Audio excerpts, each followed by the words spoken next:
Hello everyone, here is Dr. Molinari, and today I'm going to talk about androgenic alopecia. This one is one of two videos. In this video, I'm going to talk about the pathogenesis of this disorder, and in the second video, I will speak about the treatment of this disorder. This video is very important because if we understand the pathogenics of this disease, we can understand which treatment are useless and which treatment are useful, so you can save your money. So for understand the androgenic alopecia, we need to start from the definition. So the definition is that androgenic alopecia is a chronic disease because it's a disease, non-scarring hair loss disorder characterized by miniaturization of hair follicles in a pattern distribution, influenced by genetic predisposition and androgen activity. So is a non-scarring. So if you have scar, that's not androgenic alopecia. And at the same time, some tools such as derma rolling and derma stamp, they can lead to a scar on your scalp. So they can lead to an hair loss from scarring. Characterized by miniaturization, we will see this process. Why the definition is important? Because there are different kind of alopecia. We can have spot alopecia. Spot alopecia is a disorder usually linked to an autoimmune disorder. So we have some spot where there are no hair, or there are other disorders such as trichotillomania. Trichotillomania is a Latin word that means people that play with their hair and they twist it and stretch it and they will fall. So the definition is this. How we can recognize androgenic alopecia? We have some patterns. So for male, we have the Hamilton-Norwood scale. They go from 1 to 9, 6, sorry. No, sorry, yeah, 6. Um, and we will see the different from different grade. So 1 is the less severe, 6 is the most severe. So in the beginning we can see a recede from the temporal zone in the hairline, so that's a shading, but in the first grade as well we can have this pattern, or in the vortex. The vortex is the top part of the occipital bone. So you can see on social media a lot of people, they try to sell hair product that they say, oh, if you have shading in the vortex you probably have a texture problem. No, it can be, but at the same time it can be a start of alopecia androgenetic disorder. That's for male, and that is for female. So in female we have Ludwig scale. We go from grade 1 to grade 3. That's a bit different. So in the male we have usually a recession in the hairline, in the temporal zone. In human is different. We have a recession, a shading in the middle part of the hair. So now we need to start to understand the pathogenics of this disorder. So why do I lose hair? So the main topic of the pathogenesis is DHT.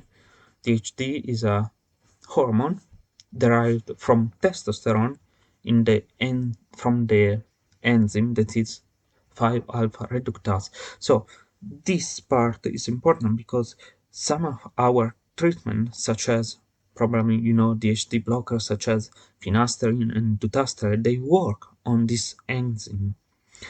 At the same time, if we understand this, we can understand why also human has this disorder, because as well human produce testosterone, but the difference is that male produce more of this testosterone, this hormone, that woman. So what does DHT do to the follicle? Follicular miniaturization. We see before, now we need to understand what it is. So that's a miniaturization. So we can see that our hair in the beginning is tighter, and the bulb is more deeper in the derma, and during this process the bulb it became more superficial and they changed the thickness of the hair, and this lead to hair fall. So that is mediate from DHT. We have another process that is shortening of the anagen phase and prolongation of telogen phase. So these two parts are very important. In these two phases, minoxidil works is another treatment in the androgenic alopecia. So hair growth cycle, that's the life of our hair. So anagen, catagen, telogen, and exogen. So this is the most important part, anagen, and minoxidil work in this part. So we will see the bulb is very deep in the derma. This is a blood vessel. They can lead some nutriment, some food, some hormone to the hair. Usually this is a cycle, so that means usually our hair do every phases, but the difference is the time of these phases. Usually anagen phases is 7 years, and the telogen and the exogen phases is shorter. What's happened during androgenic alopecia? This phase is shorter, and these two phases are longer. So that means we can see more shading area because our hair stay more time in these phases.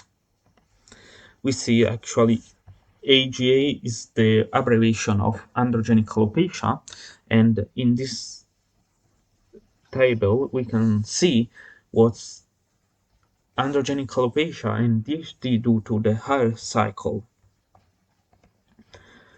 We have also an inflammation, so that's a chronic subclinical inflammation process. Why this is important? So because the inflammation zone is a zone where the nutriment, the also the cellularity is very very dense, and that lead to a suffering of our bulb of the hair, vascular and metabolic alteration. That's important. So this is a bit complicated, prostaglandins, so they are more deep, but the important part is reducing blood flow. We see before that's happened. So if we stay in these phases, we don't have any contact with our blood vessel. So that's very important. And growth factors, in particular VEGF, that is a hormone that help in produce new blood vessel, and AGF1. This is a growth hormone, so they'll help to grow new hair and stronger hair.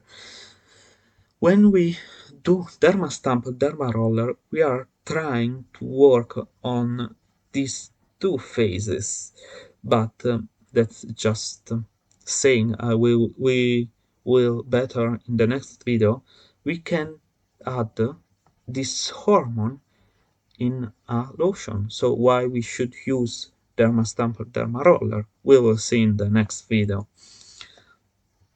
And now we need to understand the androgenic resistant area, because as probably you know, usually the loss of hair is in the top and the vortex of hair, and in the temporal zone and the occipital zone that is behind, we don't have a loss of hair or is less.